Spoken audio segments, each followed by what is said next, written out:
Bismillah. Apakah pembantaian orang Muslim Bosnia pada tahun 1992 sampai 1994 oleh rejim Serbia dampak dari orang-orang Muslim Bosnia yang meninggalkan tauhid kepada Allah, dan bagaimana menyikapi kaum muslimin yang dibantai di berbagai negeri? Apakah dampak dari lunturnya tauhid mereka juga?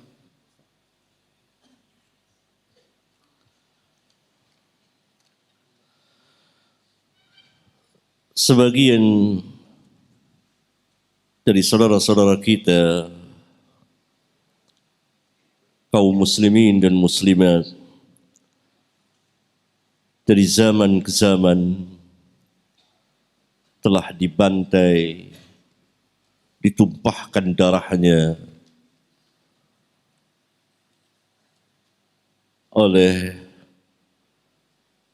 orang-orang kufar, khususnya sebagai ujian bagi mereka, atau agar mereka terjaga dari tidurnya, atau sebagai teguran dari apa yang mereka lalaikan.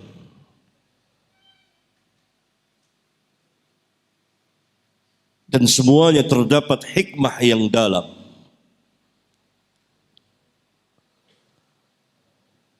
Saya sebutkan pembantaian kaum muslimin yang belum pernah terjadi dalam sejarah, kecuali setelah keluarnya munculnya Genghis Khan dari ujung negeri Cina.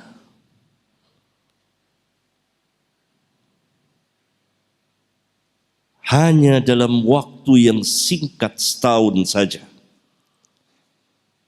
Genghis Khan telah meratakan apa yang dia lalui, termasuk negeri kaum muslimin. Mereka dibunuh, orang dewasanya maupun anak-anak, laki-laki dan wanita, hatta wanita yang sedang hamil, dibelek perutnya, dikeluarkan bayinya. Terjadi pada tahun 616 Hijriyah. Keluarnya Genghis Khan ini, sehingga Al-Imam Ibnul Athir, bukan Ibnu Katsir, Ibnul Athir, di kitab tarikhnya yang sangat terkenal, Al-Kamil Fit Tarikh, melukiskan kejadian ini dengan sangat mengharukan, yang membuat air mata berlinang dan hati bergetar. Kekejaman Genghis Khan meratakan negeri kaum muslimin, Samarkand, Bukhara, dan sebagian daerah Khurasan, hampir-hampir saja menguasai daerah Baghdad dan Syam atau Hijaz. Genghis Khan, salah satu Fir'aun yang muncul pada zaman itu, hanya dalam waktu 1 tahun. Sehingga Al-Imam Ibnul Athir mengatakan belum pernah terjadi sejarah umat manusia seperti ini sejak zaman Adam. Kebengisan Genghis Khan luar biasa.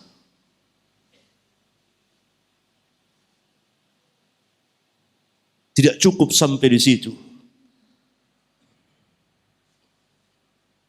maka muncul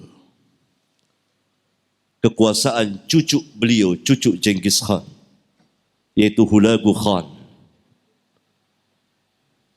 Hulagu Khan yang mengadakan pembantaian besar-besaran kepada kaum muslimin di kota Baghdad dan menghinakan khalifah kaum muslimin Al-Musta'sim Billah, dan membunuhi para ulama dan para pejabat kaum muslimin, para umara. Tidak kurang antara 1 juta sampai 1.800.000 kaum muslimin terbunuh. Sehingga kota Baghdad banjir darah.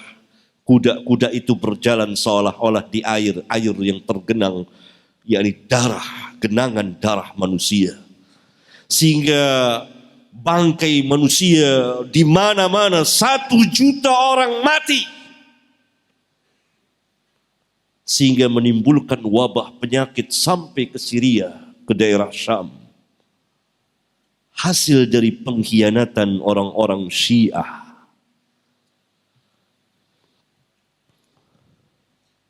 Dibantai. Sebelumnya dalam perang salib pertama, kaum muslimin pun dibantai.